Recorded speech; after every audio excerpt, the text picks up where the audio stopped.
안녕하세요. 예수의 전성일교회 안희한 목사입니다. 제가 신뢰하는 목사님 중에 서요한 목사님이라고 계세요. 이분이 네이버 블로그 GMW 연합을 운영하고 계십니다. GMW 연합. 들어가 보시면 알 거예요. 굉장히 알찬 내용들 많고요. 그리고 아주 예리하게 비판하는 목소리들을 접할 수가 있습니다. 특별히 팩트에 근거해 가지고 설명을 잘하기 때문에 제가 많이 신뢰를 하고 있습니다.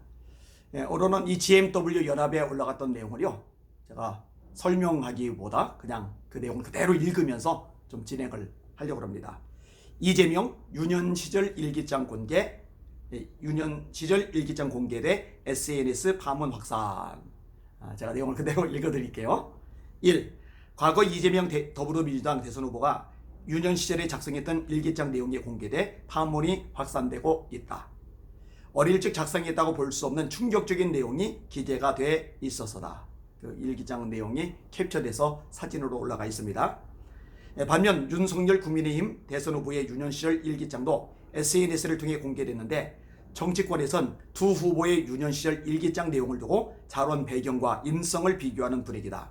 15일 트위터와 온라인 커뮤니티 DC인사이드 등에 올라온 게시글에 따르면 과거 이 후보가 유년 시절에 작성했던 일기장의 내용이 일부 공개되면서 논란이 확산되고 있다. 한 SNS 이용자가 게재한 글에는 이 후보가 썼던 어린 시절 일기 내용입니다. 저도 읽다가 쇼크를 받았어요. 1980년 9월 19일 작성한 일기장이라며 사진을 공개했는데 해당 사진에 기재된 일기장 내용이 가히 충격적이다. 그대로 읽어드릴게요. 1980년 9월 19일 금요일 맑음.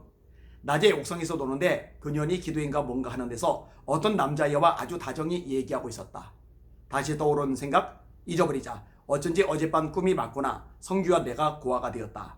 합동 결혼식에서도 지름길로 가서 성규가 그년의 집을 안다고 했다. 거기에 가는 데는 고난의 길이었다. 그녀는 어떤 남자와 난잡한 관계에서 난 생각을 바꾸고 눈물을 뿌리면서 돌아섰다. 저기 형이 어머니에게 욕설을 해가지고 자기도 형에게 욕설을 했다고 말을 하는데 그런 차원이 아니네요. 그러니까 어릴 때부터 욕설이 입에 뱉네요. 어떻게 일기장에다가 이렇게 막말을 막습니까? 심각하죠. 또 다른 이용자는 게시글을 통해 옥상에서 놀고 있는데 이재명이 좋아하는 여자애가 교회 기도회 사람이랑 재밌게 이야기하는 모습을 보고 지난밤 꿈 이야기를 하면서 꿈에서 난잡하게 놀더니 내가 전혀 저럴 줄 알았다라고 쓴 것이라고 했다. 해당 일기장은 TV조선 허영만의 백반일기 프로그램 방송 중에 나온 자료로 캡처된 내용인데 유년 시절 작성했다고 보기에는 믿겨지지 않는 비속어, 여성 비하 등의 내용이 기재되어 있어 트위터와 온라인 커뮤니티, 디스인사이드 등의 이용자들 사이에서 빠르게 확산되고 있다. 2. 이에 반해 윤 후보가 지난해 8월 4일 인스타그램을 통해 공개한 유년 시절 편지에는 부모님과 동생의 안부를 묻거나 성경학교 독서실에서 책을 읽었다는 등 다소 모범적인 내용이 기재되어 있다. 해당 편지는 윤 후보가 지난 1971년 7월 21일 11살의 나이에 교회 성경학교를 떠났을 당시 작성한 편지로 보여진다. 이를 두고 정치권에선 두 후보의 유년 시절 일기장과 편지를 비교하는 분위기다. 두 후보가 유년 시절 작성한 일기장과 편지를 비교해보면 어린 시절부터 형성해왔던 인성이 성인 후 인성에도 영향을 미칠 수밖에 없다는 것이다. 이와 관련해 정치권의 한 고위 관계자는 이 후보의 일기장의 내용을 자세히 들여다보면 두 사람의 자라나온 배경과 인성이 어떻게 형성되는지 볼 수 있는 대목이라면서 이재명 후보의 일기장은 입에 담기 힘든 내용이라는 점에서 충격적이라고 할 수 있다고 말했다. 이런 일기장 내용이 지금은 SNS와 온라인 커뮤니티를 통해 빠르게 확산되고 있는데 국민들이 이 일기장을 보고 어떤 판단을 할지 고민된다고 덧붙였다. 3살 버릇 여튼까지 간다고 그러죠? 맞아요. 어릴 때 잘못된 인성을 가졌더라도 나중에 변화되어서 훌륭하게 성장하는 사람이 아주 없지는 않아요. 있어요. 그런데요, 대체적으로 그대로 흘러갑니다. 좋지 못한 인성을 가진 사람은요, 나이가 들어서도 좋지 못한 인성을 고스란히 드러내고 어릴 때부터 좋은 인성을 가졌던 사람은요, 세월이 지난 다음에도 좋은 인성을 그대로 유지하고 있는 경우가 많아요. 확률적으로 그게 맞습니다. 틀리진 않아요. 3살 버릇 80까지 간다. 틀린 말 아니잖아요. 그죠? 될성 부른 나무는 떡잎부터 한다. 뭐 틀린 말 아니잖아요. 그죠? 어떻게 어린 나이에 그렇게 막말, 여성 비하의 말을 쏟아낼 수 있겠습니까? 제가 참 이해가 안 가는 게 있어요. 그 뭐냐면요. 페미니즘에 선동되는 그런 사람들의 모습입니다. 아니, 이 더불어민주당이나 아니면 이 진보 쪽 인사들, 좌파 쪽 세력들은요. 맨날 페미니즘을 정치적인 도구로 사용해요. 본인들이 여성을 위하는 것처럼, 본인들이 약자를 위하는 것처럼, 본인들이 가난한 사람들을 위하는 것처럼. 그런데요, 솔직하게 파고 들어가 보자고요. 정말로 여성들을 위하느냐고요. 아니, 성추행 문제, 성범죄 문제가 발생을 할 때 여러분 더불어민주당 쪽이 많잖아요. 안희정 전 충남도지사 안 그래요? 박원순 전 서울시장 안 그래요? 오거돈 전 부산시장 안 그래요? 다 그렇잖아요. 다 심각하잖아요.